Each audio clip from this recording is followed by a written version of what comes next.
అసలు అతనికి హిందూ మతం మీద విశ్వాసం లేదు.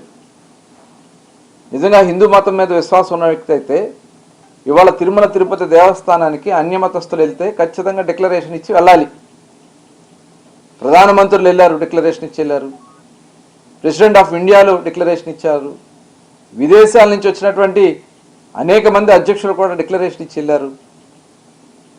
ఇక్కడ ఉన్నటువంటి వ్యక్తి, నేను క్రిస్టియన్ అని చెప్పినటువంటి వ్యక్తి డిక్లరేషన్ ఇవ్వకుండా ఎలా వెళ్ళాడు 5 సంవత్సరాలు? కనీసం స్వామివారికి జరిగేటటువంటి అతి ముఖ్యమైనటువంటి కార్యక్రమాల్లో ప్రభుత్వ పరంగా లాంఛనంగా పట్టు వస్త్రాలు దంపతులతో వెళ్ళి సమర్పించాల్సినటువంటి వస్త్రాలను కూడా మీరు ఇవ్వకుండా మీరు చేసినటువంటి కార్యక్రమాలు ఇంకా ప్రజలు మర్చిపోతున్నారు అనుకున్నారు జగన్మోహన్ రెడ్డి గారు. ఇవాళ మొత్తం కూడా మేము ఏదైతే టీటీడీ ఇచ్చినటువంటి నివేదిక కానీ, సిట్ ఇచ్చినటువంటి నివేదిక కానీ మొత్తం కూడా ఇవాళ ఉన్నాయి క్లియర్గా.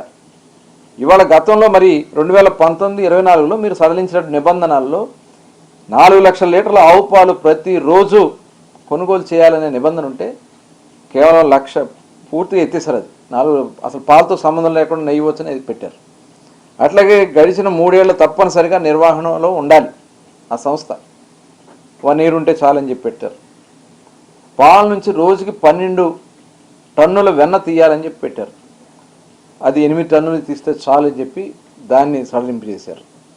టర్నోవర్ 250 కోట్లు ఉండాలని చెప్తే దాన్ని కూడా 150 కోట్లు టర్నోవర్ ఉంటే చాలని చెప్పి, అంటే వాళ్ళకి కావాల్సినటువంటి సంస్థలకు ఇచ్చుకోవడానికి ఇవాళ నిబంధనలన్నీ కూడా ఎత్తేసి దగ్గర 250 కోట్ల రూపాయల స్కామ్కి జగన్మోహన్ రెడ్డి చేసింది వాస్తవం కాదా?